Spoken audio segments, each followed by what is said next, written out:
All right, particle A starts moving from point O at a constant velocity of VA is 3I plus 4J plus 5K meters per second. At the same time, a second particle starts moving with a constant velocity from point B, where OB is 25J. Given that the two particles meet and their paths are at right angles. Now, the right angles is going to tell us something about needing a dot product. We need to determine the position vector of the point where they meet, and then the velocity of the second particle at the point where they meet.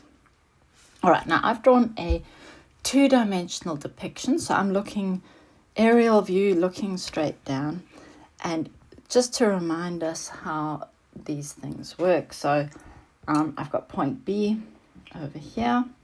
I've got point C where these two particles meet, and particle B, well, the second particle goes from B to C, and my first particle goes from O to C. And I'm going to say, let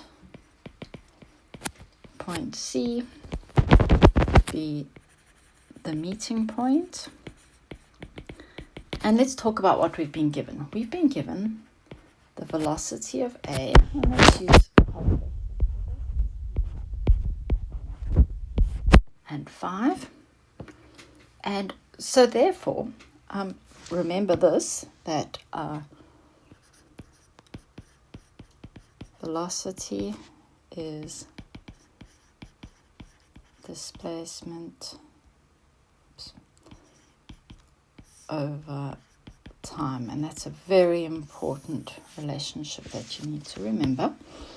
Okay, so in order to find my displacement vector or my position vector for OC, well, my displacement or my position is velocity times time. So therefore, OC will have to be 3, 4, 5 multiplied by time, and that gives me 3t, 4t, 5t. And I don't know how long it took for them to meet, but to get from O to C, it's the velocity times the time it took to get there.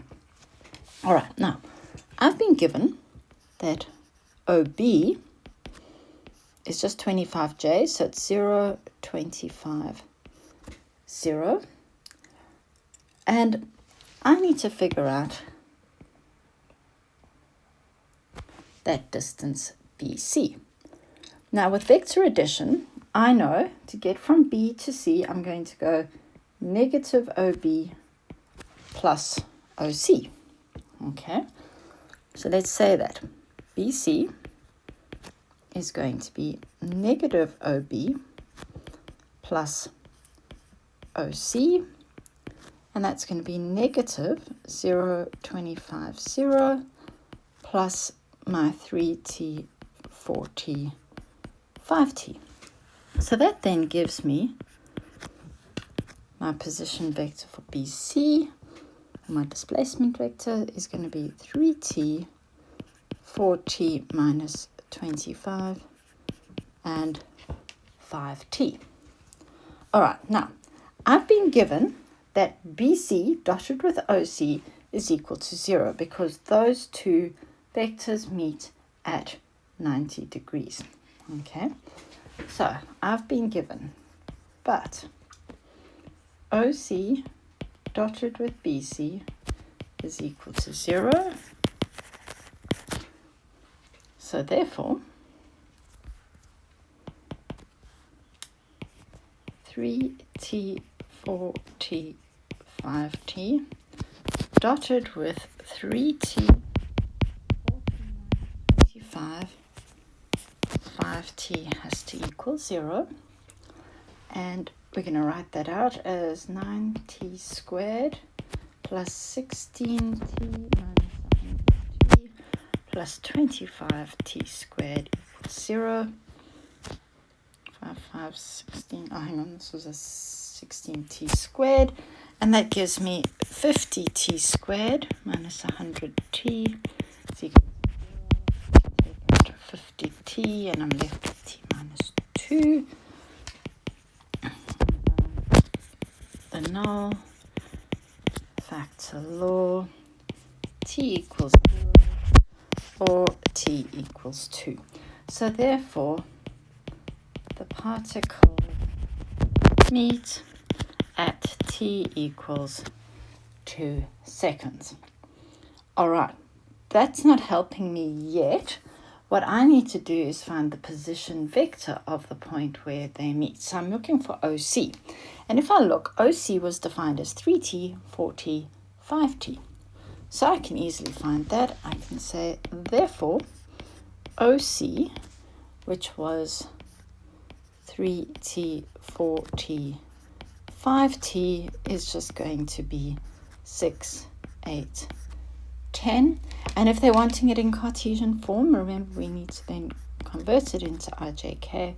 So 6i plus 8j plus 10k. All right, now the next question says the velocity of the second particle at the point where they meet. All right, so to find velocity, I know that velocity is displacement over time. Okay, and so BC is going to be my displacement vector, and that's going to be my velocity times the time it took to get there. So that's going to be my velocity of B times my time.